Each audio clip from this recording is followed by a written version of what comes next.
Guys, dito kami ngayon sa Ushi Farm. Ang work namin for the day.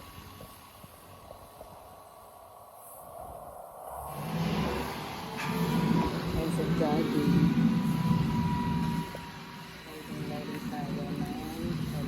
Unloading tayo ng grass. So, yan yung pinakain ng mga Ushi. Ang dami doon guys. Meron dito, meron doon.